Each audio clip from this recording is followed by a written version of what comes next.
Hello dear listeners, welcome to another Life History channel. I hope you're ready to sleep. Every time we look in the mirror we immediately catch the slightest change about ourselves. However, there is a question we often forget to ask. Why do we have these faces?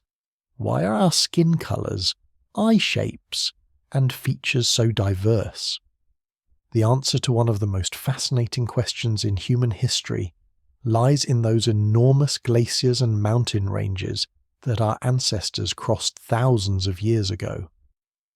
To tell you this story, despite a recent health operation, I put a lot of effort into preparing this video. If you would like to be part of this effort, subscribing to the channel and sharing your feelings with me in the comments would be the greatest motivation for me. If you're ready, let our journey to that mysterious past begin. The fascinating diversity in the human face is actually a living map of our species' survival adventure on Earth. While shaping this map, geography has gifted some societies with special equipment to cope with nature. One of the most striking of these biological gifts is the eye structure known as the Epicanthic fold, which is particularly prominent in East and Central Asian peoples. The scientific world considers this structure as a tremendous protective shield that the human body has developed against extreme natural conditions. Our ancestors spread to the most challenging geographies during the harshest periods of the Ice Age, from the freezing winds of Siberia to the high plateaus of Tibet, where oxygen is scarce but sunlight is scorching.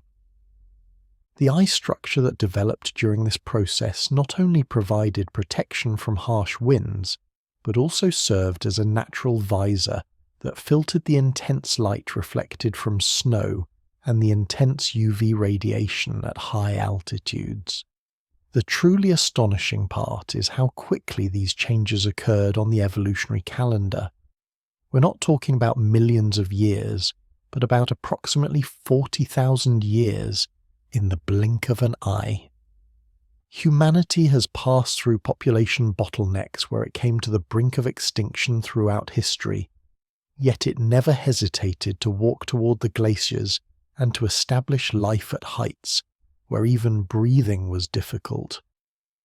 Those tiny skin folds or different skin tones we see in different corners of the world today are actually badges of resilience left to us by our ancestors, who overcame the impossible, who brought the harshest winters and the highest mountains to their knees. Our differences are not walls separating us from each other. On the contrary, they are pages of a common victory story proving how adaptable, flexible, and unstoppable the human spirit is. Before diving into the secret behind those characteristic gazes on the human face, the evolutionary epic of ice ages and enormous mountain ranges, we need to clarify what we're actually looking at. The biggest misconception most of us have is that the eyeballs of people from different geographies are also different. But the truth is this: wherever you go in the world, every healthy person's eyeball is approximately 24 millimeters in diameter, like standard spheres. If you laid all of humanity on a table and examined only their eyeballs, it would be nearly impossible to tell who is Asian, who is African, or who is European. In other words, the device that does the seeing is as if it came from the same factory for all of us. The real difference is in the case into which this device is installed. We can understand this situation much better with a window analogy. Imagine you have two windows that are exactly identical. You place one into a wide, plain, straight-lined wall. You mount the other into a wall surrounded by decorative mouldings, thick shutters, and ornamental protrusions. From the outside, the windows look completely different, but the glass and frame measurements are actually the same. This is exactly what creates that striking diversity in the human eye.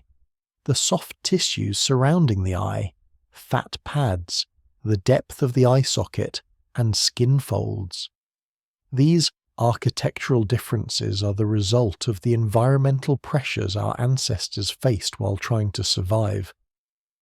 The most curious piece of this architecture is undoubtedly the epicanthic fold. Most people have never heard this term but immediately recognize its effect. You know, that piece of skin that descends from the upper eyelid and covers the small pink tissue, lacrimal carbuncle, at the inner corner of the eye, which distinguishes the eye structure of people of Asian origin. This is the only anatomical detail underlying the entire perception of Asian eyes. However, a very important misconception needs to be corrected here. The epicanthic fold is not a mutation specific to or confined to East Asia. On the contrary, this feature is a universal part of human development. Surprising but true, all babies in the world are born with an epicanthic fold. In many populations, as the baby grows and the nasal bridge rises, this fold stretches and disappears. However, in some populations, this feature is preserved into adulthood. Moreover, we see this fold not only in Asia. In the natives of Greenland, the San people of South Africa, some Scandinavian communities, and the indigenous peoples of America. This shows us that the epicanthic fold is not an exotic defect, but a slider, always ready in the human genetic toolbox, which can be turned on or off, or have its intensity adjusted according to environmental conditions. Reducing the issue to just a skin fold would also be incomplete, because eye structure is a multi-dimensional spectrum. The density of fat amount in the eyelids, which is an insulation layer that insulates the eye in freezing cold, the depth of the eyelid fold line, and the prominence of the brow bone all come together. These features don't separate into one population from another with sharp lines, but rather intertwine like marbling art. As a result, there is no distinction like Asian eyes versus others. There are only different brushstrokes of different geographical conditions on the same basic human template.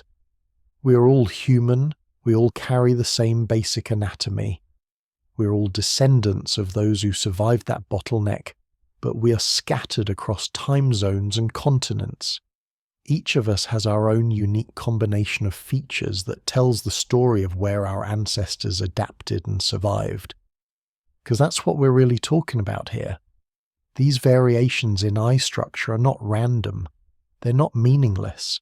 They are the visible legacy of hundreds of thousands of years of human adaptation to different environments. Survival strategies are written in flesh, skin, and bone. The epicanthic fold, fat deposits, eyelid structure. All of these represent solutions to the environmental challenges our ancestors faced. But what challenges? What environmental pressures could make eye shape important for survival? This is where things get really interesting. This is where we need to journey back in time and north in latitude, to a world of ice, wind, and blinding snow. To understand why some human populations developed prominent epicanthic folds and the distinctive eye structures we associate with East Asian features, we need to understand what they survived. And what they survived was probably the harshest environment humans have ever tried to live in. Now let me take you there. Now let's talk about ice. Not the ice you put in drinks, but the kind that covers continents. The kind that turns entire hemispheres into frozen wastelands. The kind that forces human populations to either adapt or die. 26,000 years ago, the world entered what scientists call the last glacial maximum. If you think winters are bad now, you have no idea. Ice sheets 2 meters thick covered Canada, northern Europe, and vast regions of Asia. Sea levels dropped 400 feet because so much water was trapped in glaciers. You could walk from mainland Asia to Japan. Britain was connected to France. Indonesia was mostly a single massive landmass. But the real story wasn't the ice sheets themselves. The real story was what was happening in the regions where people were actually trying to live, the regions just beyond them. Northeast Asia and Siberia became some of the coldest, harshest environments humans had ever tried to colonize. We're not talking about the kind of cold where you put on an extra sweater. We're talking about winters where temperatures regularly drop to -40, -50 degrees Fahrenheit, summers that barely rose above freezing, wind chill that could kill an exposed person within minutes. Yet people went there, not because they wanted to, but because populations expanded, followed game animals north, explored new territories. Some groups were pushed into these frozen regions and faced a brutal choice: adapt or retreat. We're not talking about those who retreated. Those who adapted, their descendants, are the ones who interest us now. Because something happened to those Ice Age survivors. Something visible, something that would mark their descendants for tens of thousands of years. Their eyes changed. This is where things get interesting. The traditional theory you've probably heard before goes like this. The epicanthic fold, that distinctive feature that creates what people call Asian eyes, evolved as a cold weather adaptation. Natural selection favoured individuals whose eye structure provided better protection against the brutal conditions of Ice Age Siberia. But let's go deeper. Let's be specific about what this actually means. Imagine yourself standing on the Siberian tundra 20,000 years ago. The wind is constant, cutting through everything you're wearing as if it weren't there. You're hunting mammoth or reindeer because that's the only food source that exists in meaningful quantities, and you need to see. Your survival depends on spotting prey from a distance, reading weather patterns, navigating featureless white landscapes where one wrong turn means death. But seeing is difficult when your eyes are under constant assault. The wind throws ice and snow particles at your face with every gust. The sun, even in winter, reflects from endless expanses of snow with a blinding intensity. Have you ever experienced snow blindness? This is not figurative. It's a real condition where UV light reflected from snow literally burns your corneas. People who experience this describe it as if someone threw sand in their eyes and then set them on fire. You can become temporarily blind. In the Ice Age, this meant death. So natural selection got to work, and according to cold adaptation theory, it found an elegant solution. Make the eye opening narrower. Add extra fat deposits around the orbital bones. Create a structure that protects the eye from wind and reflected light, while still allowing enough vision to survive. The epicanthic fold does exactly this. It's a skin fold that covers the inner corner of the eye and creates a generally narrower opening. In populations that have it, there's also typically more subcutaneous fat in the periorbital region. This is the tissue around the eye socket. This creates what looks like a puffier eyelid, but is actually a sophisticated insulation system. Think of it as built-in snow goggles, except instead of wearing them, you're born with them. When you look at the distribution of these features, the theory becomes more convincing. They're most common in populations whose ancestors lived in the coldest regions. Northeast Asians, Siberians, Eskimos and other Arctic peoples. Native Americans who crossed the Bering Land Bridge during glacial periods. All groups with documented pasts in extreme cold environments. All groups showing epicanthic folds and related features at high frequency. Some researchers have even tried to measure the protective effect. Studies measuring wind resistance and light exposure suggest that narrower eye openings with epicanthic folds can reduce snow glare by 10 to 20% and significantly reduce the amount of freezing wind reaching the eye surface. in an environment where small advantages can mean the difference between making it through winter or not. This is huge. The fat deposits around the eye also serve another function: insulation. Your eyes are essentially exposed brain tissue and are incredibly vulnerable to temperature extremes. The blood vessels that feed them need to stay warm enough to function, otherwise vision rapidly deteriorates. The extra fat around the orbital bones helps maintain stable temperatures even when the ambient air is well below freezing. This is also why Arctic animals tend to be larger than their tropical cousins. More thermal mass means better temperature regulation. There's also evidence from frostbite patterns.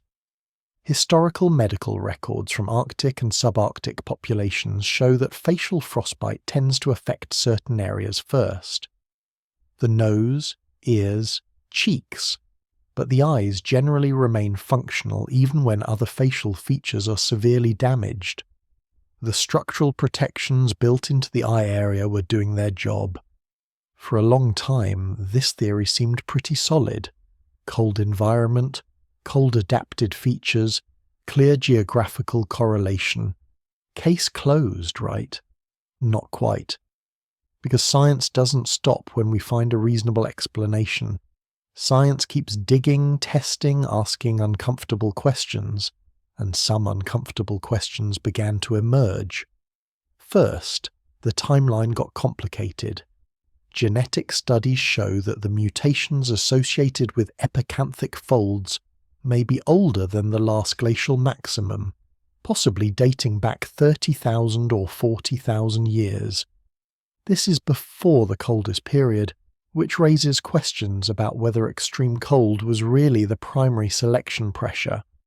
Second, the distribution isn't perfect. Some populations in extreme cold environments don't show these features. Some Siberian groups have different eye structures despite living in brutal conditions for thousands of years. Meanwhile, some populations in relatively temperate regions show epicanthic folds. If this is entirely a cold adaptation, why the inconsistencies? Third, and this is the big one, we can't actually run the experiment. We can't take two genetically identical populations, expose one to Ice Age conditions, and see if epicanthic folds evolve. Evolution works on timescales that make controlled experiments basically impossible. So we're forced to infer causation from correlation, which is always difficult. Some researchers have proposed that the features might be adaptive for other reasons.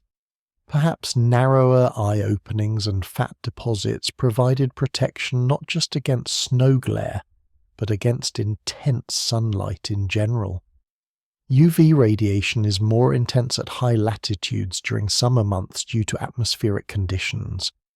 Protection against this could be as important as cold weather adaptation.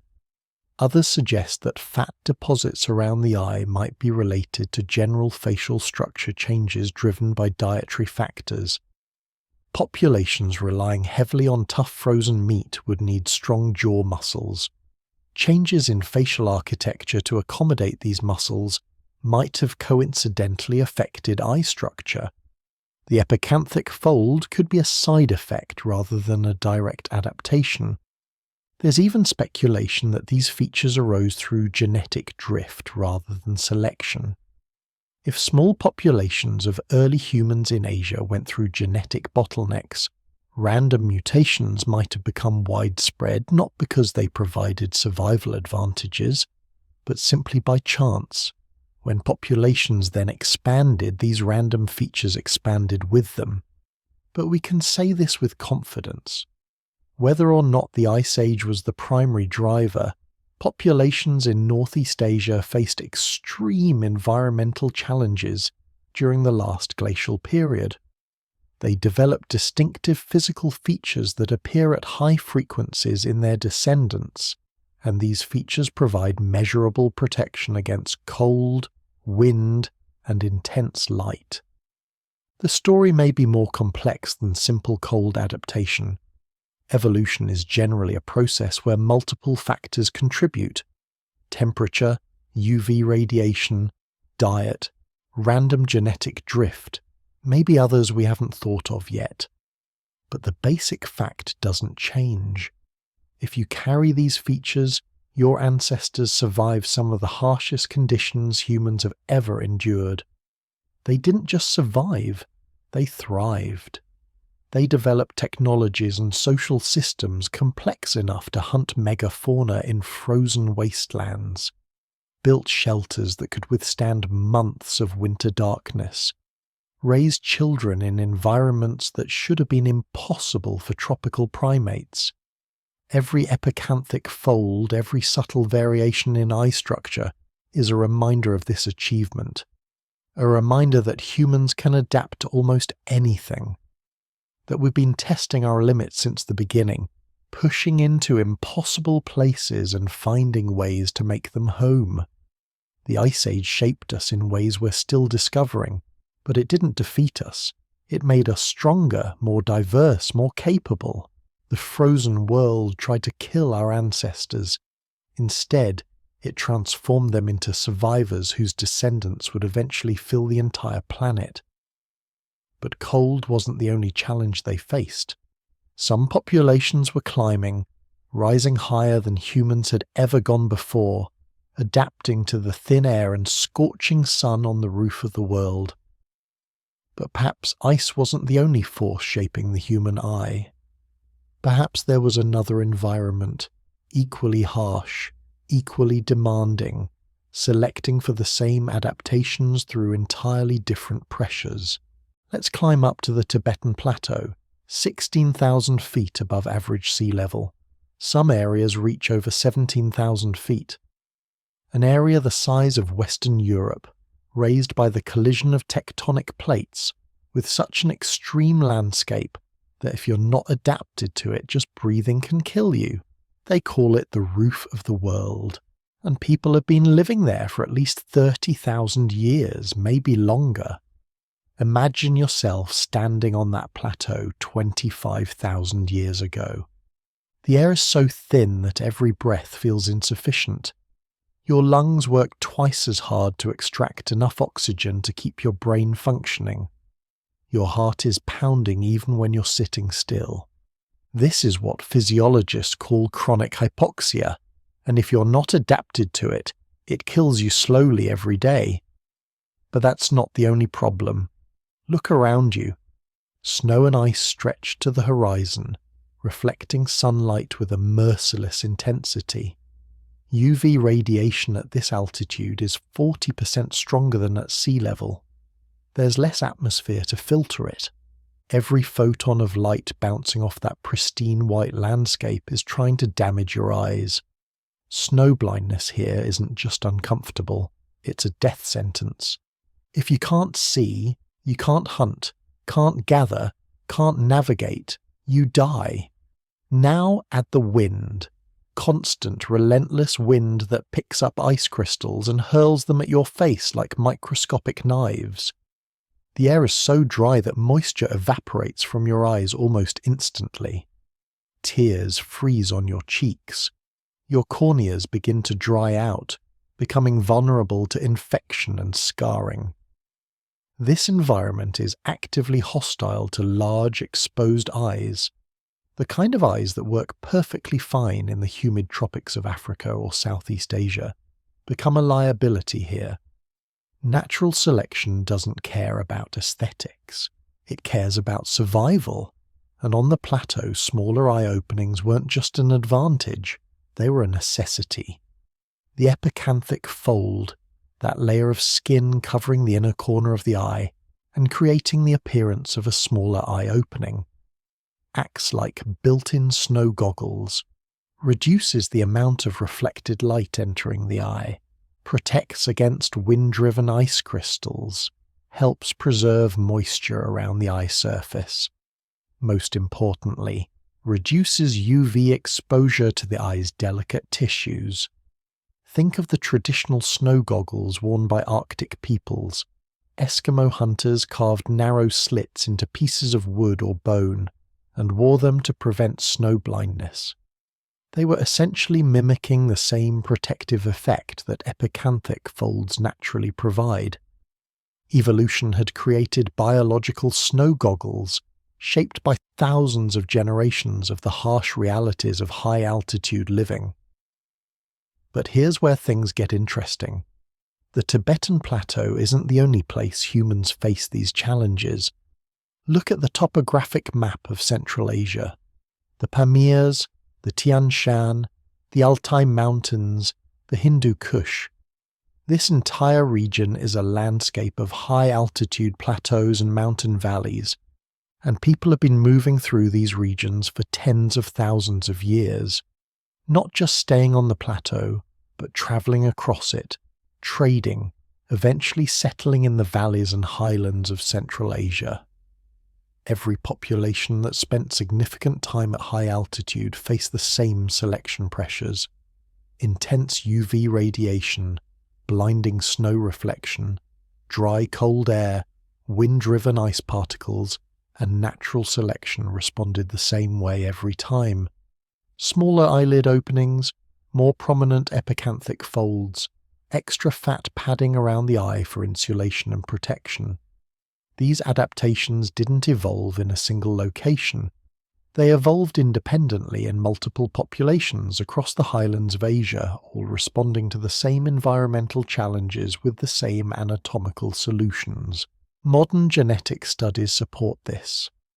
When researchers compare highland populations with lowland populations within the same ethnic groups, they find consistent differences. Tibetans living on the plateau have more prominent epicanthic folds than their genetic relatives living in the plains of China. Mongol populations from high-altitude regions show these features more strongly than Mongols from lower altitudes. The correlation between altitude and eye morphology is statistically significant even when other genetic factors are controlled for. And it's not just about eye shape. High-altitude populations in Asia share a suite of adaptations that point to constant evolutionary pressure from their environment. They have genetic variants that help them process oxygen more efficiently. Their bodies produce more red blood cells to carry the limited oxygen available. Their blood vessels are more elastic, allowing better circulation in cold conditions. These are the same Denisovan gene variants we mentioned earlier that helped ancient humans colonize the highest inhabited places on Earth. This tells us something profound. The humans who moved into high-altitude Central Asia weren't just visiting. They'd been living there for thousands of generations, long enough for natural selection to reshape their bodies, their blood chemistry, their eyes. These aren't temporary adaptations that could develop in a few generations. These are fundamental evolutionary changes that took tens of thousands of years to refine. But wait, doesn't this contradict the Ice Age theory? If eye shapes evolved as protection against cold and wind, and also evolved as protection against high-altitude conditions, which is it? Here's the thing, both are true. These theories don't compete. They complement each other because the environments overlap. During ice ages, glaciers didn't just cover the poles, they advanced into Central Asia, turning the already high-altitude landscape into an even more extreme environment. During the last glacial maximum, the Tibetan Plateau would have been one of the most hostile environments on the planet. High altitude plus ice age conditions, thin air plus brutal cold, UV radiation plus snow reflection, plus sub-zero temperatures, plus relentless wind. Any human population trying to survive there would have faced every selection pressure we've discussed. All at once, all amplified by the interaction of altitude and latitude. Think geographically. Look at where the populations with the most prominent epicanthic folds live today. Northeast Asia, Mongolia, Siberia, Tibet, northern China, Korea. These aren't random places. They form a consistent geographical pattern, a band across the northern latitudes of Asia, from the Arctic to the highlands. These are the regions where ice age conditions and high altitude conditions overlapped most dramatically, where cold and altitude combined to create stronger selection pressures than anywhere else on Earth. During ice ages, populations moving through these regions weren't just dealing with cold, they were dealing with altitude, and populations living at high altitude weren't just dealing with thin air, they were dealing with glacial conditions. The two environments reinforced each other, creating more intense selection pressures than either environment could have produced alone. This is what biologists call synergistic selection, when multiple environmental factors work together to drive evolutionary change faster and more completely than any single factor could achieve. And there's one more piece of evidence supporting this combined theory.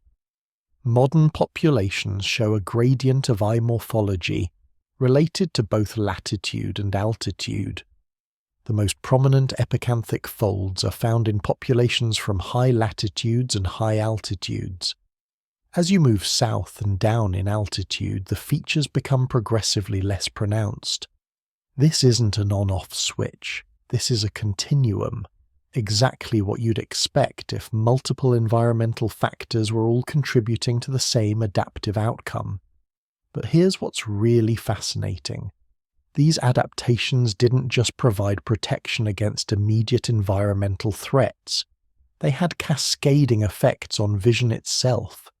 Smaller eye openings changed the optical properties of the eye. They increased depth of field, making it easier to see clearly at multiple distances without refocusing. This would have been incredibly useful for high-altitude hunters trying to spot prey against snow-covered landscapes, or ice-age humans scanning vast frozen plains for signs of game. The extra fat padding around the eye also changes facial structure in ways that affect vision. It creates natural shading, reducing glare from above and from the sides, like built-in sun visors shaped by evolution to optimize visual performance in bright reflective environments. Modern athletes competing in snow sports often wear special goggles to achieve the same effect, but ancient people living at high altitudes developed it naturally. The epicanthic fold does something else too. It helps preserve the tear film on the eye surface. In dry, cold environments, this is critical. Tears aren't just for crying. They're a complex mixture of oils, water, and proteins that protect the cornea, nourish the eye surface, and defend against infection. Maintaining a healthy tear film becomes harder in harsh conditions. The epicanthic fold helps by creating a microenvironment around the inner eye that's slightly warmer and more humid than the surrounding air. It's a small thing, but over a lifetime it makes the difference between healthy eyes and chronic infections. So when we ask why Asian populations have distinctive eye shapes, the answer isn't simple. It's not just ice age adaptation. It's not just high altitude adaptation. It's both, working together for thousands of generations.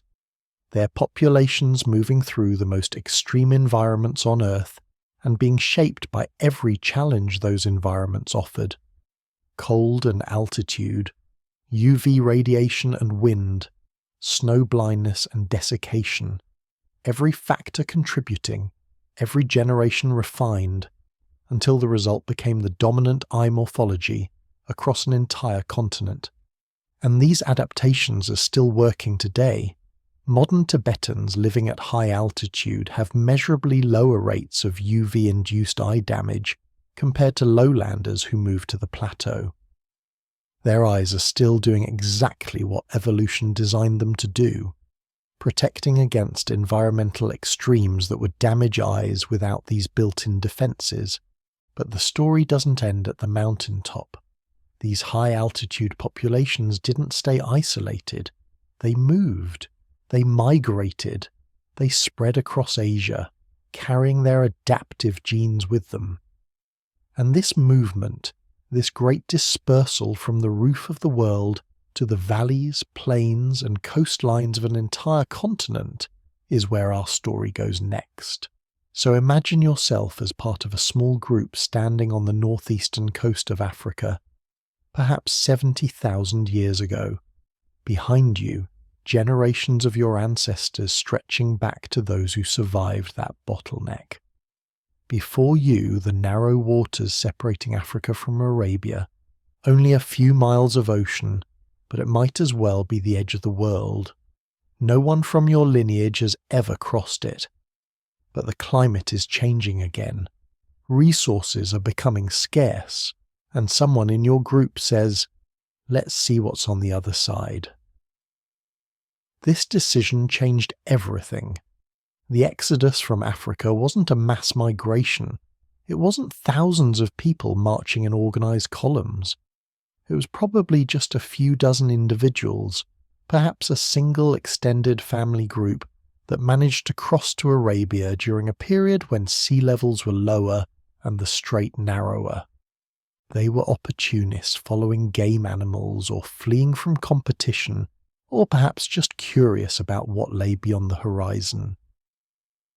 But they carried with them the entire genetic toolkit of modern humanity. Every innovation, every adaptation, every survival skill refined over hundreds of thousands of years. They were the best Africa had produced. Descendants of survivors who had weathered the bottleneck, the ice ages, the droughts, and every other catastrophe evolution could throw at them, and they were about to encounter a world already occupied by other human species. The first encounters probably occurred in the Middle East, perhaps around what is now Israel or Lebanon. Modern humans moving north and east from Arabia, Neanderthals moving south from Europe. The archaeological record shows both species lived in the same regions, sometimes used the same cave systems, though probably not at exactly the same time. What happened when they met? We know they didn't just fight. The genetic evidence is clear on this point. They mated. Modern humans and Neanderthals produced viable offspring, children who survived to adulthood and had children of their own. Today, everyone of non-African descent carries approximately 2% Neanderthal DNA. Evidence of ancient mixing that occurred many times over thousands of years.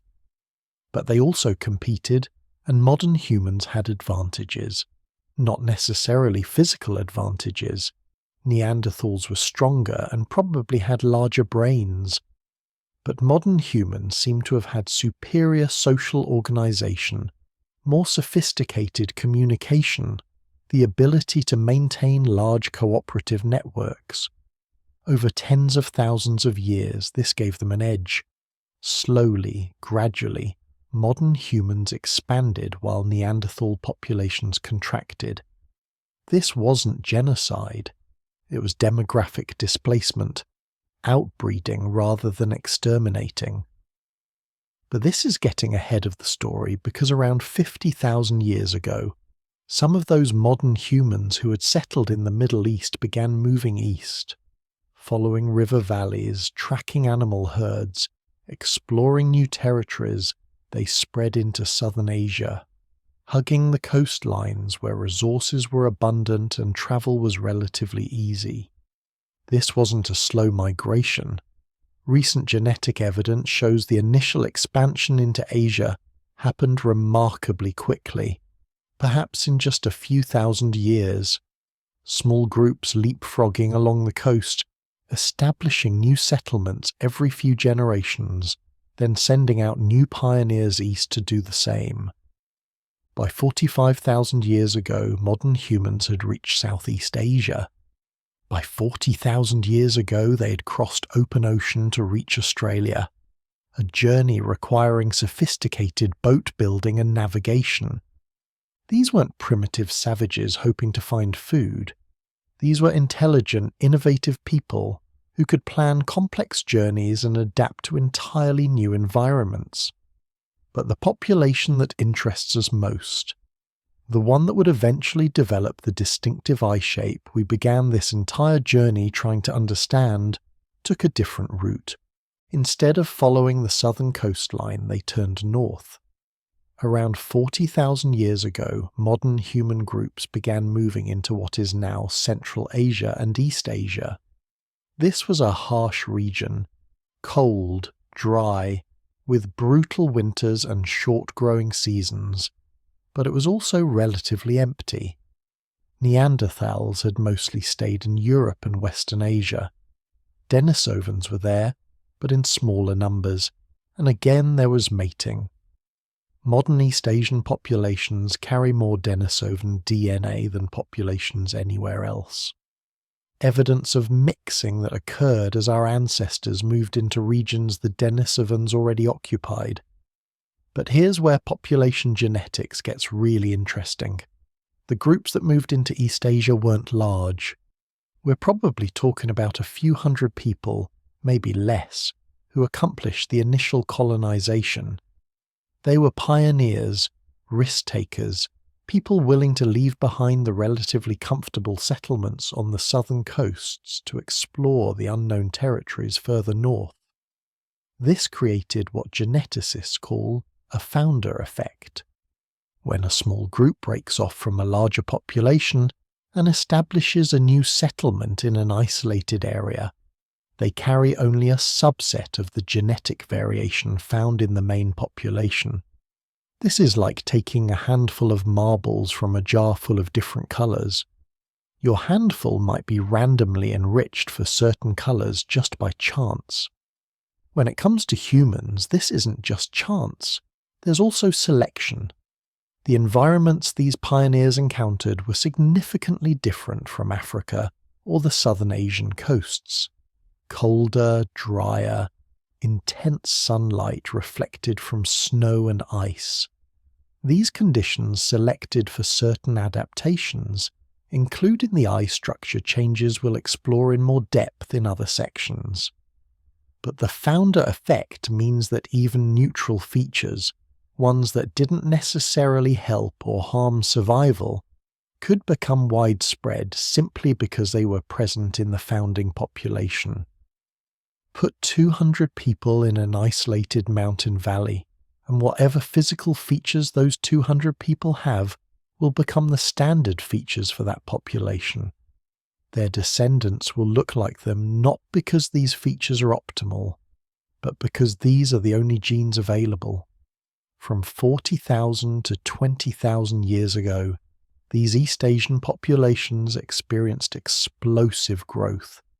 They spread from their initial footholds in Central Asia across the entire eastern part of the continent, north into Siberia, where they developed some of the most extreme cold weather adaptations seen in any human population, south into what is now China and Southeast Asia, east toward the Pacific coast. Each expansion created new founder effects, new bottlenecks that refined and concentrated whatever features were present in the pioneer groups. Populations isolated by mountain ranges or climate barriers evolved independently for thousands of years, then sometimes mixed again when climate changes opened new migration routes. The genetic signatures of these ancient movements are still visible today. Modern genetic studies can trace relationships between different Asian populations and map the family tree of human migration. The data shows clear patterns, populations expanding in multiple waves from Central Asia, adapting to local conditions, developing regional variations but always maintaining genetic connections with their neighbours.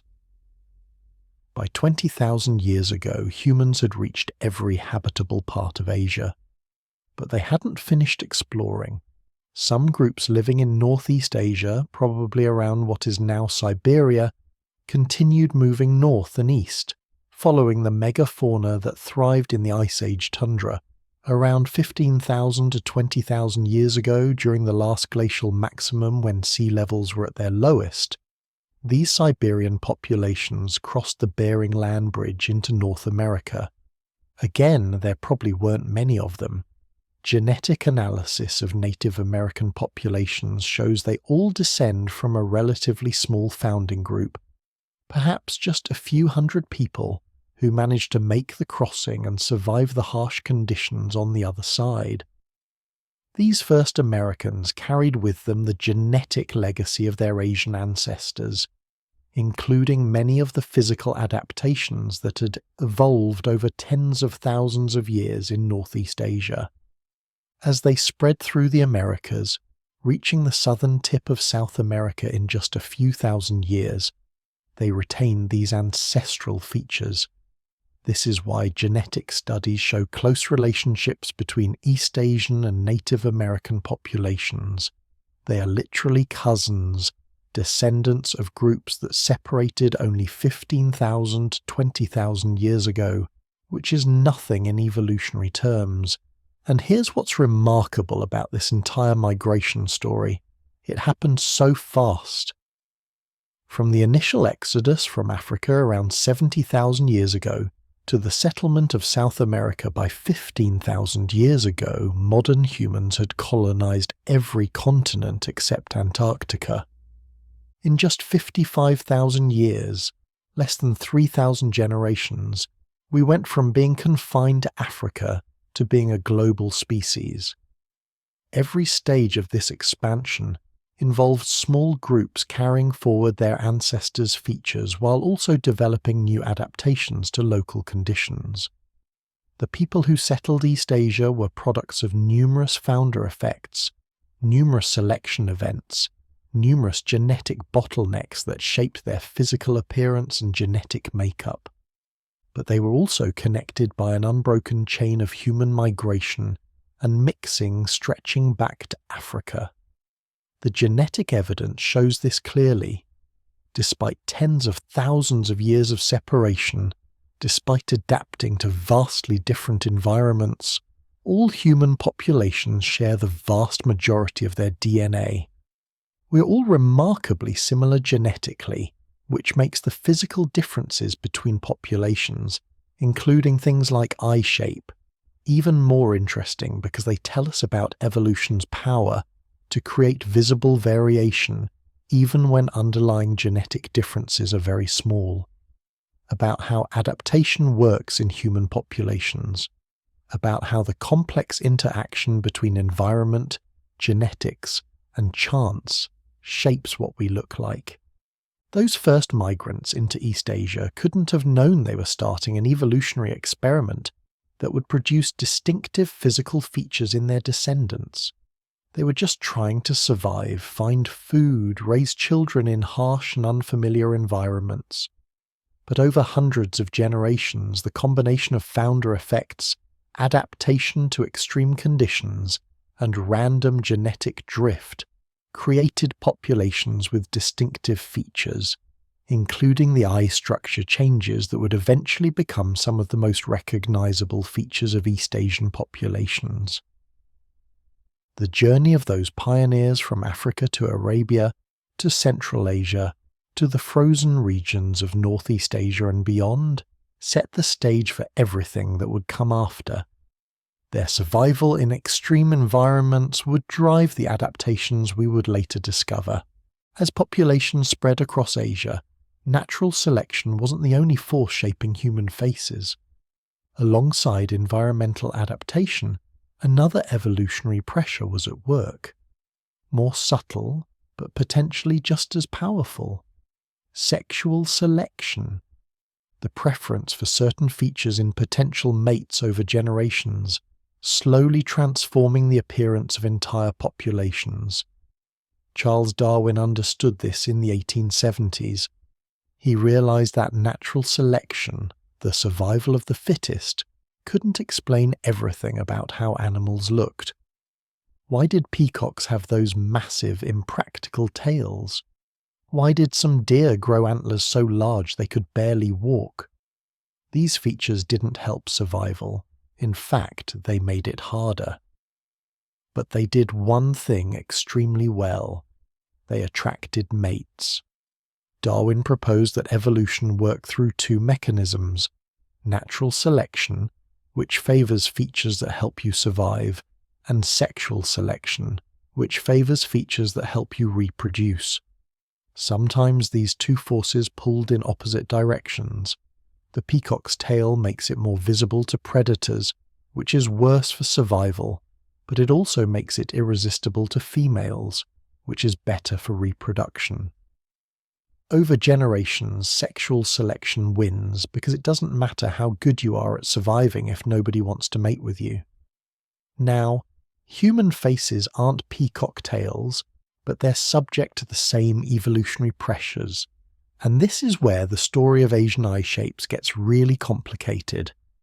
Because after your ancestors adapted to cold climates or high altitudes or bright sunlight, and developed epicanthic folds and flatter facial profiles, something else started happening. These features became part of cultural identity, markers of belonging, and perhaps became attractive. Imagine this.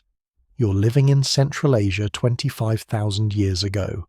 Your people have been here for thousands of generations, long enough that everyone you meet has epicanthic folds, prominent cheekbones, the whole package of cold-adapted facial features. Then you encounter someone from a different population whose ancestors followed a different migration route and developed different features. Maybe their eyes are more deep-set. Maybe their nose is longer and narrower. Maybe their bone structure is completely different. Who do you choose as a mate? The person who looks like your family, your community, everyone you know and trust, or the stranger with the unfamiliar face? For most people throughout most of human history, the answer was obvious. You chose familiarity. You chose someone who looked like your people.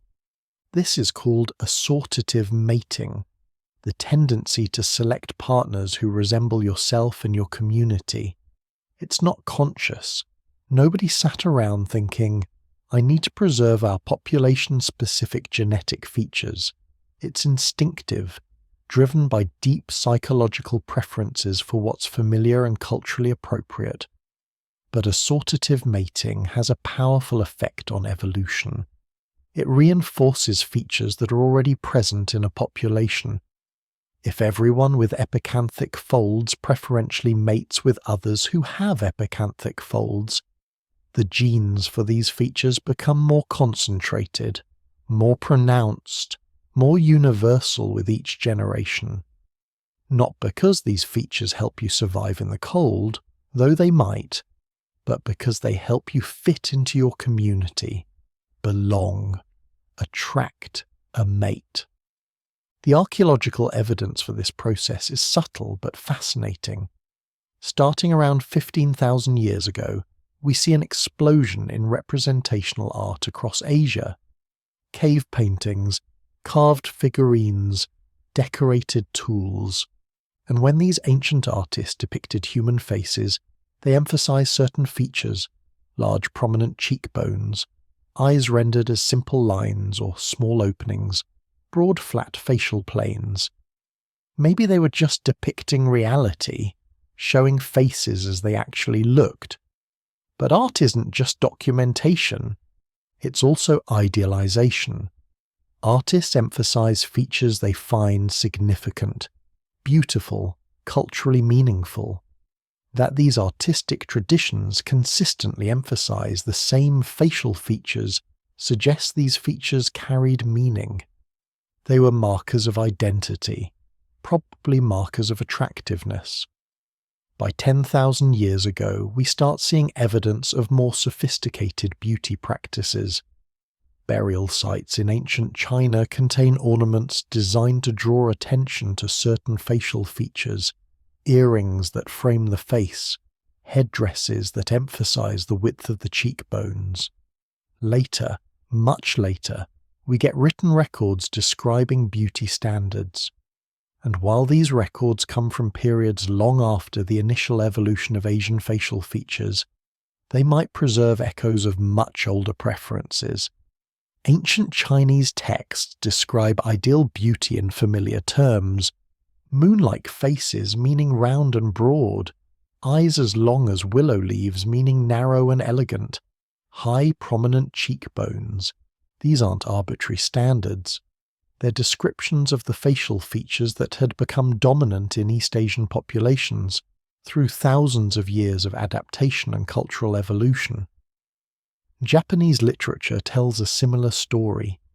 The tale of Genji, written over 1,000 years ago, describes ideal beauty in ways that emphasize epicanthic folds, small eyes, flat facial profiles. Korean historical records do the same. Across diverse Asian cultures, separated by geography and history, we find remarkably consistent beauty standards that overlap with the facial features produced by cold adaptation.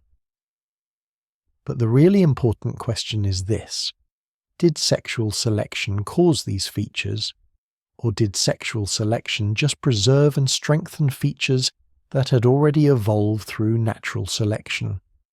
The answer is probably both, in a complex feedback loop over tens of thousands of years. Here's how it might have worked. First wave, natural selection. Your ancestors migrated to cold environments. Those with slightly more subcutaneous facial fat, slightly more prominent cheekbones, slightly more epicanthic folds survived better in the cold. Over hundreds of generations, these features became more common simply because they provided survival advantages. Second wave, cultural reinforcement. These features became associated with your people, your community, the successful populations that thrived in these challenging environments. They became markers of belonging. Art and oral traditions began emphasizing them. They appeared in stories about legendary ancestors, in descriptions of cultural heroes, in depictions of gods and spirits. Third wave, sexual selection. Now these features aren't just useful for survival. They're culturally valued. They're associated with strength, endurance, successful lineage. People who have them more prominently become more attractive as potential mates, not because of a conscious decision, but because of deep cultural programming that associates these features with desirability. Fourth wave, reinforcement. Generations of assortative mating concentrate the genes for these features.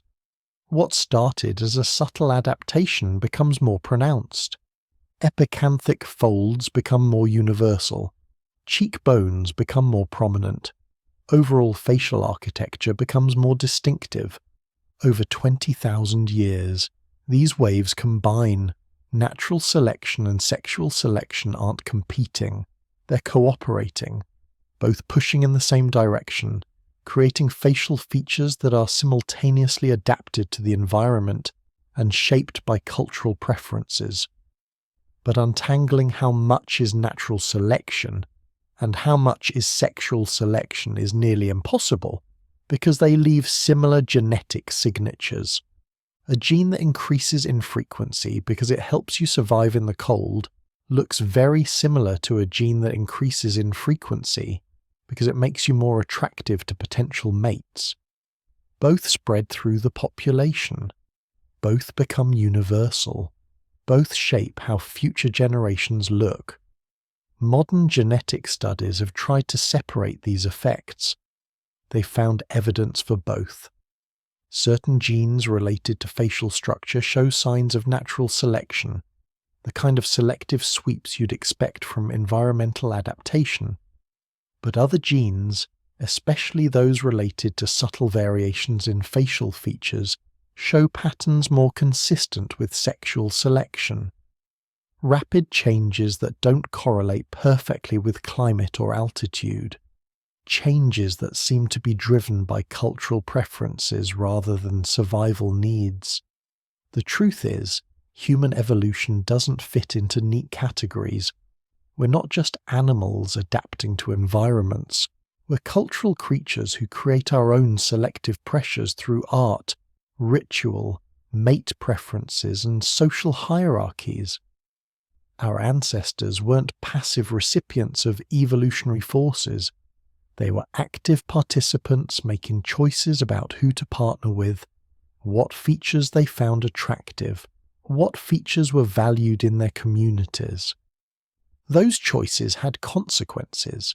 They shaped faces, bodies, even brains over thousands of generations. The features we associate with different human populations aren't just products of climate and geography. They're also products of culture, aesthetics, and the accumulated weight of millions of individual mating decisions over tens of thousands of years. And the feedback loop continues today. Modern beauty standards still emphasize features that have deep evolutionary roots. Cultural preferences still shape who people find attractive. Sexual selection is still operating, but in ways more complex than our ancestors could have imagined. When you look at the diversity of human facial features across populations, you're not just seeing environmental adaptation. You're seeing the legacy of countless cultural traditions, aesthetic preferences, and mate choice decisions stretching back to the earliest days of human migration. You're seeing evolution driven not just by survival, but by desire. Not just by the harshness of Ice Age climates, but by the softer, more subtle force of what our ancestors found beautiful. And that's why the question of Asian eye shapes doesn't have a simple answer.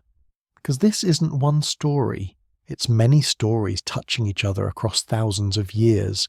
Stories of survival and adaptation. Stories of culture and identity. Stories of love and attraction. All true, all incomplete. All part of the vast complex tapestry of human evolution. But we're not done yet because modern genetics has given us new tools to investigate these ancient questions.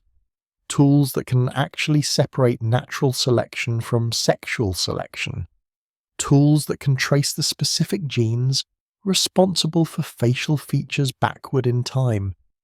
And what they're discovering is changing everything we thought we knew. Let's talk about what happened when scientists stopped theorizing and started sequencing DNA. Because in the last 20 years, geneticists have unlocked the human genome and found something remarkable. They found specific genetic changes affecting East Asian physical features, including eye shape, and the story those genes tell is wilder than anyone expected. The breakthrough came in 2008. A research team led by Pardis Sabeti at Harvard was studying a gene called EDAR. This stands for ectodisplasin receptor, which sounds like something from a science fiction novel, but is actually one of the most fascinating genes in the human genome. EDAR codes for a protein involved in the development of ectodermal structures. That's fancy genetic speak for everything that develops from the outer layer of a growing embryo. Hair, teeth, sweat glands, nails, and yes, the tissues around the eyes. Now here's where things get interesting. The research team found that most people carry what we call the ancestral version of EDAR. This is the original, the version that's been around for millions of years, the version our pre-human ancestors had. But East Asian populations carry something different, a variant called EDAR370A. A single tiny change, a single nucleotide substitution in a gene thousands of letters long. One letter in the genetic alphabet swapped for another, and this single change affects multiple physical features simultaneously. People with the 370A variant tend to have thicker hair shafts, literally larger in diameter, than people with the ancestral variant. They tend to have shovel-shaped incisor teeth, which have a distinctive scoop on the inner surface, relatively rare in other populations. They tend to have more numerous and more active eccrine sweat glands, the glands that produce watery sweat for temperature regulation, and they tend to have increased fat tissue in the upper eyelid, which contributes to what we recognize as the epicanthic fold. One gene, multiple effects. This is what geneticists call pleiotropy. When a single genetic variant affects more than one seemingly unrelated feature, it's like finding a master switch that controls several different lights in a house. Turn it one way and you get one combination of features, turn it the other way and you get a different combination. But here's what makes EDAR 370A really special. It's not just present in East Asian populations, it's nearly universal. Studies show roughly 90 to 95% of Han Chinese carry this variant. Similar frequencies are found in Korean, Japanese, Mongol, and Native American populations. This isn't a rare mutation that crops up occasionally. This is a defining feature of East Asian ancestry. This kind of frequency distribution tells geneticists something important. When a genetic variant reaches such high prevalence in a population, it usually means one of two things. Either it occurred a long time ago in a small founding population and spread through genetic drift, or it provided some kind of advantage that natural selection favoured strongly enough to sweep it to high frequency relatively quickly. The researchers did the math, using multiple analysis methods that compare genetic sequences from populations around the world, building evolutionary models to track how mutations spread between populations over time. They arrived at an estimate. The EDAR 370A variant probably arose somewhere around 30,000 to 35,000 years ago. Right in the middle of the last ice age, as ancestral East Asian populations were spreading across the continent, adapting to new environments, facing new challenges. But was it selected for? Did it really provide an advantage? Or was it just present in a small founding population and spread by chance? The genetic signatures suggest strong positive selection. The 370A variant shows what's called a selective sweep, a pattern where the variant and the genetic regions around it spread through the population faster than would be expected by chance. Something about this variant made people who carried it more likely to survive and reproduce. What that advantage was remains hotly debated. Thicker hair might have provided better insulation in cold climates. Increased sweat gland density might have helped with temperature regulation. Shovel-shaped incisors might have been useful for processing certain foods or working with materials. Or maybe the advantage wasn't any single feature but the combination. Maybe having all these features together provided a benefit we don't fully understand yet. And here's where the story gets more complicated. Because while EDAR 370A is important, it's not the whole story. Eye shape, like most physical features, is what geneticists call polygenic. This means it's influenced by multiple genes, probably dozens of genes, each contributing a small effect. EDAR 370A is just the one we've identified most clearly, the one with the biggest effect, the one easiest to track through genetic analysis. Genome-wide association studies, where researchers compare DNA from thousands of individuals to find genetic variants associated with specific features, have identified several other genes affecting eyelid structure and eye shape. Some affect the development of facial bone structure, which indirectly influences how the soft tissues around the eye are positioned. Others affect the distribution of fat deposits in the face. Still others affect the development of the eyelid during embryonic growth. Each of these genes contributes a small piece to the final picture. You inherit one version from your mother, another from your father, and the combination determines your particular eye shape. This is why there's so much variation even within populations. Two people of East Asian descent might both carry EDAR 370A, but differ in dozens of other relevant genes, producing markedly different eye shapes. Modern genetic studies have also revealed something profound about East Asian population history. When researchers sequence genomes from people across Asia and compare them with populations on other continents, they find evidence of complex migration patterns and population mixing dating back tens of thousands of years. The data shows that ancestral East Asian populations went through at least one major population bottleneck between 50,000 and 30,000 years ago, separate from the much earlier bottleneck that affected all humans. This later bottleneck, probably triggered by the harsh conditions of the last glacial maximum, significantly reduced population sizes.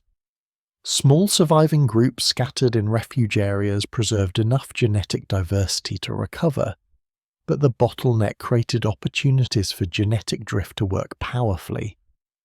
After the bottleneck, when populations expanded again, some genetic variants that might have previously been rare became widespread, carried along by a combination of selection and founder effects. EDAR370A was probably one of these. It was present at low frequency in the ancestral population. After the bottleneck, it became widespread either because it provided advantages in the post-bottleneck environment, or because it happened to be present at high frequency in the small groups that survived and later expanded. Genome-wide studies also reveal extensive gene flow between different Asian populations. Ancient DNA from archaeological sites shows populations mixing, separating and remixing over thousands of years. Groups adapted to the cold northern climates occasionally mix with groups adapted to southern tropical environments. Highland populations traded genes with lowland populations.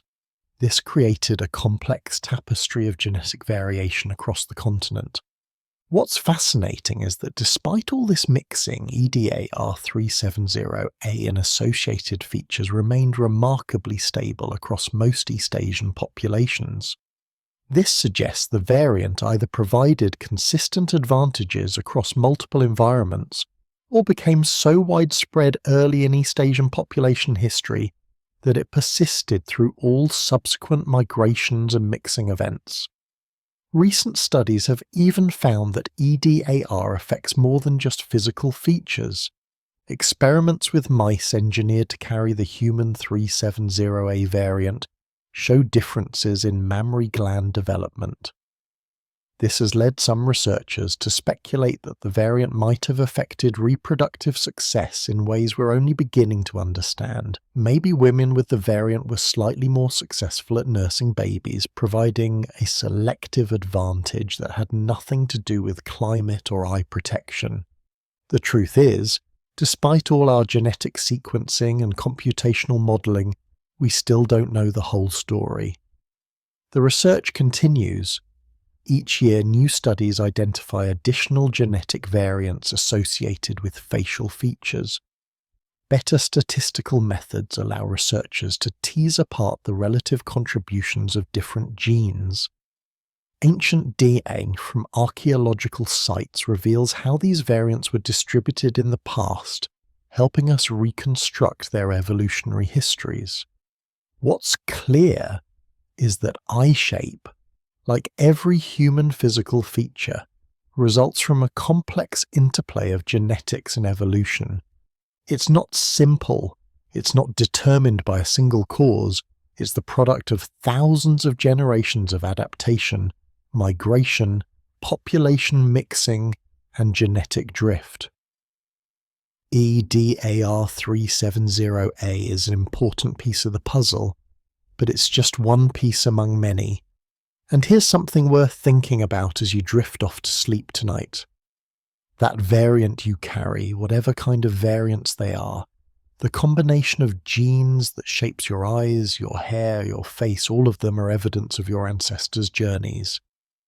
Every gene is a historical record, a molecular fossil tracing back thousands of generations.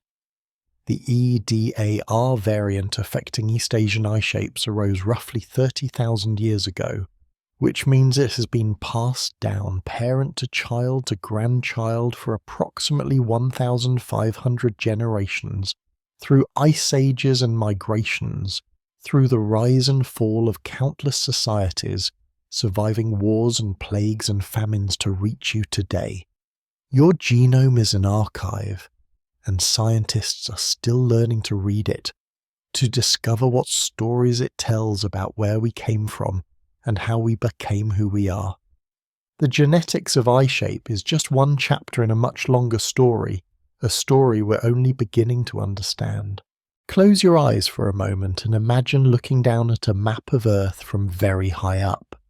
Ice sheets growing and shrinking, deserts breathing like living things, forests spreading, then retreating.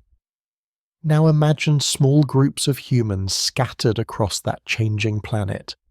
Not millions in megacities, but small groups of 20, 30, maybe 50 individuals, each group dealing with their own local version of the same basic problem. How do you keep a warm, wet, fragile eyeball working in a world trying to freeze it, dry it out, spray it with sand, or burn it with sunlight? We often talk about Asian eyes as if that's where the story starts and ends. It's not. The same basic eye features that people like to point to in East Asia are also present in people very far away, in other places, among people who don't share a recent common history. This is the first clue that something deeper is going on. Let's start somewhere most people would never think of when they picture small eyes. Southern Africa. Imagine the Kalahari at dawn. The air is cool, but the light is already harsh. The ground is bright, almost white in places. Dust is everywhere, fine as flour, rising with every step, every gust of wind. This is where the San Peoples live, one of the oldest lineages on Earth. Their DNA preserves echoes of human history reaching back hundreds of thousands of years. Look at the face of many San and you'll notice something striking. An eyelid shape that to the casual observer looks very much like what people stereotype as Asian eyes. A partial epicanthic fold, a bit of extra skin at the inner corner of the eye, a narrower visible opening, not exclusively East Asian, but similar enough to confuse early European anthropologists. They invented strange stories to explain this. Maybe there had been mysterious migrations from Asia. Maybe it was some kind of hybrid race. They were trying to force San faces into a narrative centered on Europe and Asia.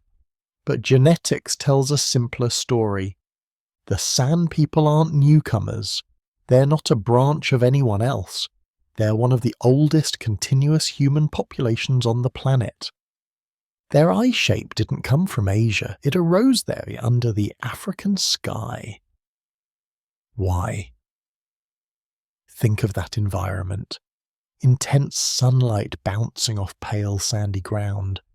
Large temperature swings between cool nights and scorching days. Dry winds that pick up dust and sand and blow it directly into your face. Under these conditions, every small change that protects the eye surface, helps preserve moisture, shields against glare, gets rewarded. Over thousands of generations, small variations accumulate. Slightly narrower eyelid openings, a bit more fat in the upper eyelid, a soft fold of skin that changes how light enters, how tears evaporate, how dust is deflected. You're looking at convergent evolution in action. Different place, different history, same kind of solution. Now let's circle half the planet, cross the Red Sea, drift over India, glide over Southeast Asia, then step onto a land bridge that no longer exists, the Bering Land Bridge. During the last ice age, sea levels were lower. Siberia and Alaska were connected by a corridor of cold, windy grassland and tundra.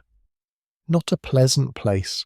Snow, ice crystals and razor-sharp winds, glare from snowfields that could burn your retinas, cold air that could freeze exposed tissue. Small groups of humans passed through that corridor anyway. They were descendants of East Asian populations who already carried some of the eye features we associate with that region. Higher epicanthic fold frequency, more orbital fat, slightly narrower openings. When they crossed into the Americas and spread south, they carried these features with them. Over thousands of years, these lineages became the ancestors of the indigenous peoples of the Americas.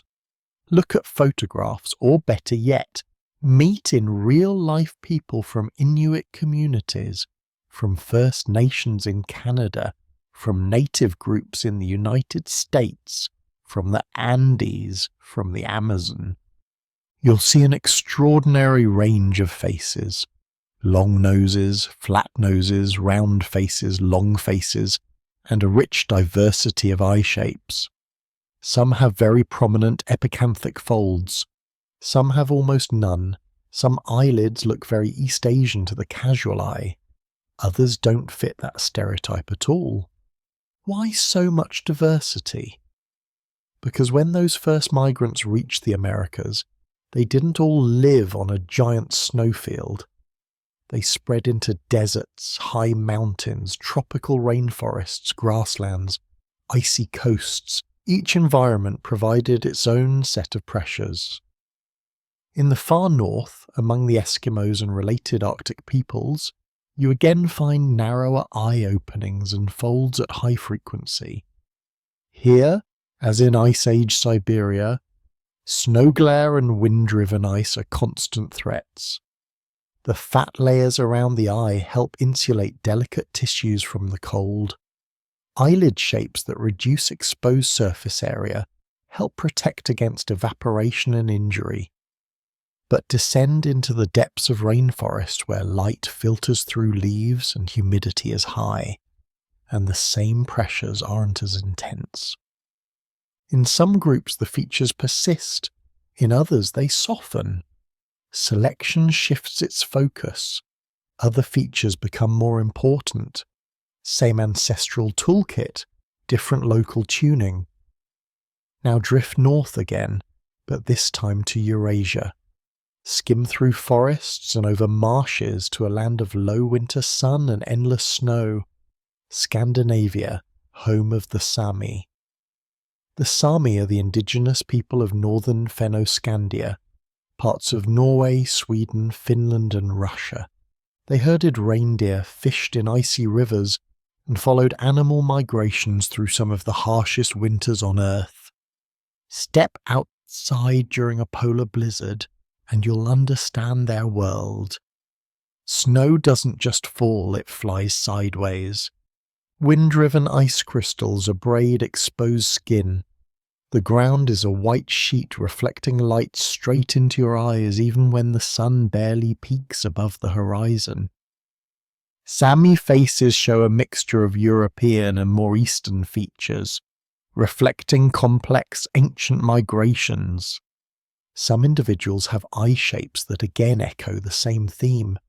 Slightly narrower openings, soft folds, subtle adaptations for a life spent squinting against wind, light and snow. Are the Sami Asian? No, they're Sami. Their history is their own. But the environment they lived in rhymes with the environments of other cold-adapted peoples. And once again you're seeing something like convergent evolution, different ancestral populations, different migration routes, similar eye region solutions to the same physical problems, eye shapes that might help reduce heat loss from the face, protect the cornea from freezing winds, minimize damage from bright reflected light. Yet here's where things get even more interesting. Similar environments don't always produce the same visible adaptations. Think of Northern Europeans generally. They also mostly live in snowy, cold regions. Yet most don't have prominent epicanthic folds. Their eye shapes span a wide range, often with large open eyelids. Why? Because natural selection never works from scratch. It works with what's already there. Take two populations, put them in roughly similar climates. You won't necessarily get the same visible features because they start from different genetic baselines. One population might have more variation in eyelid thickness. Another might have more variation in pigmentation or nose shape or tear chemistry. Each group's evolutionary solution to cold and glare might emphasize different parts of the anatomy. One might develop more orbital fat and a subtle fold. Another might develop changes in tear film composition, different blink rates, or just cultural habits like wearing hoods, goggles, and veils. And some adaptations are almost invisible to us. We notice the dramatic stuff, eye shape, skin colour, hair texture, but most adaptation happens in ways you can't see just by looking at a face. Tiny tweaks to how blood vessels constrict in cold, changes in metabolism affecting how quickly fat burns, shifts in how the immune system responds to local microbes. Two populations can both be exquisitely well adapted to similar environments and still look quite different on the surface. This is where the idea of convergent evolution becomes powerful. Convergent evolution is when different species or different populations independently develop similar features because they're facing similar problems. Think of wings in birds and bats. Think of streamlined bodies in dolphins and sharks. In humans, convergent evolution shows up in subtler ways. The ability to digest lactose as adults evolved many times in different pastoralist societies. High-altitude adaptations are seen in Tibetans, Andeans, and Ethiopian highlanders, but through different genetic pathways. Eye shape is part of this story. Epicanthic folds, thicker eyelids, narrower openings. These seem to have arisen or been preserved and emphasized multiple times in multiple lineages in response to extreme cold high glare from snow or sand, dry windy conditions, probably high UV environments where squinting and eyelid shape helped protect the inner eye structures. The San people of southern Africa, Arctic and subarctic peoples across Eurasia and the Americas, some Central Asian groups, Sami populations in northern Europe, East Asians whose ancestors weathered the Ice Age North Asian cold windy plains, different threads, similar patterns. Pull back again and look at the whole world in your mind. Those 1,280 ancient survivors you met at the start of the story, their descendants spreading to every continent except Antarctica, walking into deserts, forests, mountains and frozen coasts, encountering sandstorms, snowstorms, monsoons and blinding sun. Everywhere they went, evolution quietly, patiently adjusted the dials. A bit more fat here, a bit less pigment there, a cartilage curve, a skin fold, a shift in how tissues develop. Eye shape is one of the most visible reminders that our faces are maps of our ancestors' environments. Not rankings, not hierarchies, not beauty standards carved in bone, just solutions. Different answers to the same basic question: how do you keep seeing clearly in a world that's constantly trying to damage your eyes? When you walk through a modern city, you're seeing the results of those ancient experiments everywhere. An East Asian suburbanite, a San descendant in South Africa, a Sami herder in the far north, a Quechua farmer in the Andes, a Nigerian student, a Swedish teacher, a Navajo artist, all carrying slightly different versions of the same evolutionary toolkit, all descended from the same small, desperate population that once clung to survival in a changing Africa. The diversity of eye shapes on our planet is not evidence that we are fundamentally separate human species. It's evidence of how flexible a single species can be. We span from the equator to polar seas. We live at sea level and at altitudes where most mammals would struggle to breathe. We endure deserts, monsoon forests, ice shelves, and cities lit brighter than any natural sky. Through all this, our eyes had to keep working, so our bodies adapted again and again in parallel along different paths that sometimes converge, sometimes diverge. The same basic story played out after the Great Bottleneck. One species, three branches, modern humans, Neanderthals, Denisovans, each facing their own challenges, each shaped by cold, heat, hunger, altitude, pathogens, and the constant demand to find food, raise children, and survive. The details varied from place to place, and the rules didn't change. Where winters were brutal and wind never stopped, bodies became more compact, noses wider or longer, sinuses deeper, eyelids heavier. Where forests were dense and air was wet and hot, different solutions emerged. Longer, leaner bodies, different skin chemistry, different hair, different fat and muscle patterns. Eye shape is just one small piece of this larger adaptive choreography. A single note in a vast ongoing song. And that's why there's no single right answer, no single winning theory. The Ice Age matters. High altitudes matter. Dry continental interiors matter. Cultural beauty ideals matter. Random chance matters. Take any one away and the pattern changes. Keep them all and our faces start to make sense. When you look in the mirror, you're not seeing a finished design. You're seeing a living record, a layered archive of problems solved and danger survived. Your eyelids, your lashes, the way skin folds when you smile. These are fossils written in flesh carrying information about the storms your ancestors weathered, the landscapes they crossed, the choices they made about whom to love and whom to trust. For some, those ancestors walked frozen steppes, their faces scoured by ice-laden winds. For others, they climbed into the thin, bright air of Himalayan plateaus or Andean ridges, where the sun was harsher and the sky felt closer. For still others, they moved through dense equatorial forests where shafts of sharp light cut through leaves and insects were more dangerous than frostbite. Different journeys, different pressures, different solutions, but all still one story. And that's the bigger picture eye shape quietly points toward. Human diversity is not a catalogue of separate species. It's the visible surface of a single shared process. Evolution learning, experimenting, exploring what's possible for a hairless primate standing upright on a shifting planet. The diversity of human faces is proof of our resilience.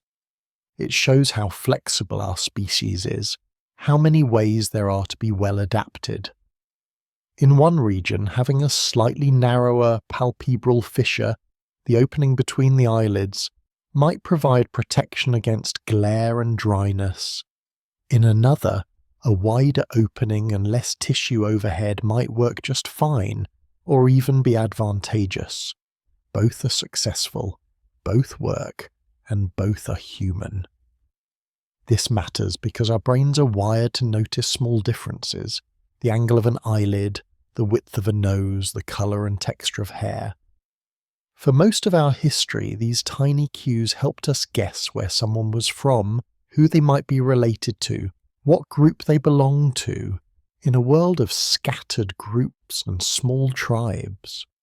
In the modern world, those same instincts can easily turn into stereotypes and hierarchies. Stories that say some features are superior, others inferior. Some faces normal, others strange. Evolution tells a different story. From an evolutionary perspective, there is no superior eye shape. There are only features that worked well enough in certain places under certain conditions for long enough to be passed on. an Eskimo hunter's heavy eyelid, a Highlander's deep-set eyes, a tropical gatherer's wide round eyes. All are success stories. All represent lineages that survived ice ages, droughts, plagues and famines. Every face you see on a crowded city street is proof of survival. And when you step back far enough, the differences start to blur. The features that feel so sharp and defining, a fold, a slant, an angle, lose their significance compared to what we share. The same scrambled chromosomes inherited from those survivors of that ancient bottleneck. The same basic brain architecture enabling language, memory, and imagination. The same hands that can shape stone, weave cloth, write messages in the dark. The same need for connection, story, belonging. Eye shape in this sense is a door. You start by asking why one group looks a certain way. You walk through 900,000 years of climate chaos, migration, hybridization, and innovation, until the boundary lines between us and them feel less like solid walls and more like pencil marks in water. And we're still learning. New genetic techniques constantly revise the details. Ancient DNA scraped from a tooth in a Siberian cave suddenly reveals a new branch of the Denisovan lineage. A skull fragment from the Tibetan Plateau forces us to rethink when high-altitude adaptations evolved. A better model of solar radiation shows how UV exposure and snow glare really shaped eyes and skin over tens of thousands of years. Future research will probably uncover even subtler contributors. Small regulatory genes affecting how eyelid tissues grow in the womb. Interactions between diet, climate, and facial development. Unexpected episodes of hybridization with now extinct groups that left delicate signatures in the bones around our eyes. If we could look 100 years forward, the story we're telling tonight would probably seem incomplete, even naive in places. But that's part of the beauty. We're not just descendants of survivors, we're descendants of questioners, of people who sat around fires and wondered why the people beyond the mountain looked different, why their eyes caught the light differently, what it might mean. You're part of that same long chain of curiosity. And as we learn more, something interesting happens inside us. The more detail we discover about how human variation arose, how environment and chance and cultural dance together, the harder it becomes to hold on to simple categories. Asian, European, African, American. Under the microscope of deep time, these labels melt. Recent superficial, crude shorthand for a species that has just recently stepped from small, scattered groups into global civilization. The real story is older and softer. Family clusters huddled against the wind, parents shielding a child's eyes from blowing dust, people smiling, flirting, choosing partners, passing on not just their genes, but their music, their stories, their sense of what a beautiful face looks like, generations layering their decisions on top of the quiet work of selection. If you could watch it all sped up, you'd see the glaciers advancing and retreating, the forests changing, the herds moving, small groups of humans following them, splitting, coming together. You'd see faces changing slowly, then faster, then slowly again. You'd see eye shapes flowing, mixing, and remixing across the map, never quite stopping. And at the end of that long sequence, you'd see yours. Your eyes, however they're shaped, are not a mistake or a quirk or an accident. They are one possible solution among many, a variant that made it this far. They belong to a lineage that refused to die even when the world tried very hard to erase it. Somewhere in your ancestry, in Asia, in Africa, in Europe, in the Americas, in the Pacific Islands, or all of the above, people looked out at a dangerous world with eyes very much like yours and carried on. Lying here in a quiet room with electric light and recorded sound, you're connected to them by an unbroken thread. Despite all the differences in eyelids, skin and bone, every human alive tonight shares that thread. Same species, same deep bottleneck, same impossibly narrow escape from extinction. When you close your eyes, you erase every visible line that seems to divide us. No folds, no angles, no colours, just darkness and the soft hum of a brain carrying in its cells the history of a planet. Behind those closed lids, remember this. Every eye in every shape is another way the universe has found to keep watching itself.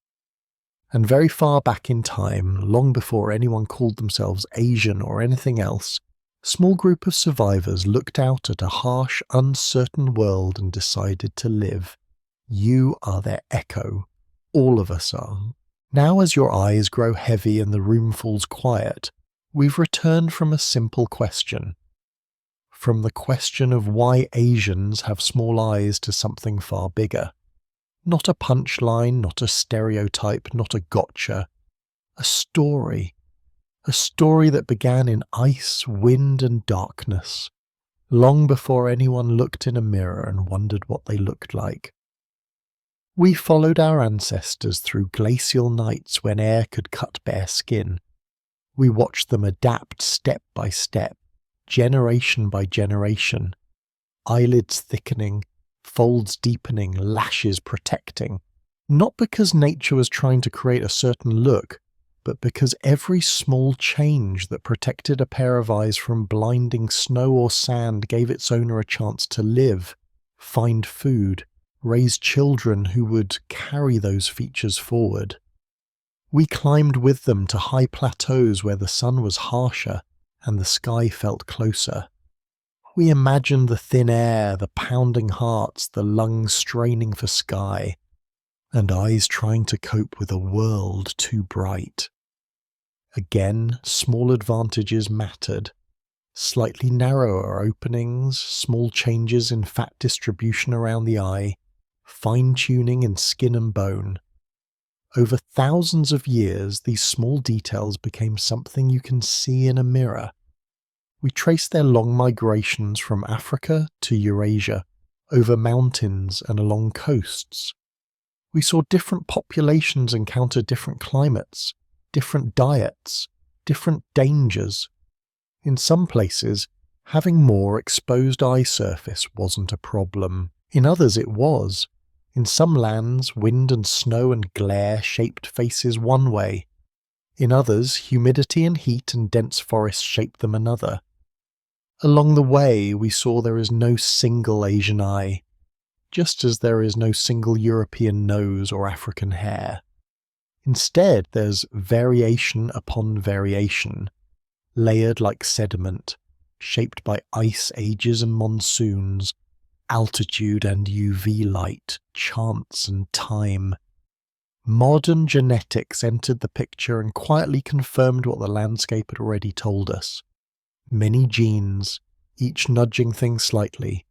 Eyelid folds, orbital bones, skin thickness, pigmentation.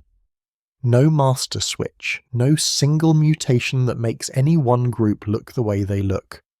Just evolution doing what it always does. Tinkering, testing, keeping what works. We looked beyond climate and DNA to something softer and stranger. Beauty. The way people in different times and different places decided which faces felt comforting, desirable, familiar. How sexual selection over generations could gently tilt populations in certain directions. Not just surviving the cold, but choosing partners whose features felt like home. A slow, quiet feedback loop between the environment outside and the preferences inside. Then we descended even deeper into culture and perception. We watched empires rise and fall, fashions shift, eyes painted, shaded, stretched, idealized, mocked. We saw how a simple skin fold became a symbol loaded with meanings that had nothing to do with the Pleistocene winds that first shaped it. We saw some societies turn people into caricatures, while others built poetry and art around the tiniest details of a gaze. And somewhere in that long arc, the question changed. It stopped being, why do they have small eyes, and became, what does any face really tell us? Genetics tells part of the story, climate, diet, disease, and migration tell another. Culture, history, and power add more layers. When you put it all together, what you're looking at is not a simple answer. You're looking at a biography written in bone, skin, and light. This is the strange, quiet beauty of scientific inquiry. You start with a casual question about appearance, and if you follow it honestly, it takes you into glaciology, anthropology, population genetics, art history. It shows you that every human feature is a door. Step through and you find an entire universe of connections, ice ages and trade routes, high mountains and coastal villages, love stories and survival strategies, all hidden behind a single blink. So as you lie here listening, maybe nearly asleep, think for a moment about your own face. Step through and you find an entire universe of connections, ice ages and trade routes, high mountains and coastal villages, love stories and survival strategies, all hidden behind a single blink. So as you lie here listening, maybe nearly asleep, think for a moment about your own face. The fold of your eyelids, the shape of your nose, the tone of your skin, every line, every contour is the endpoint of countless decisions made by nature and by people who lived long before you.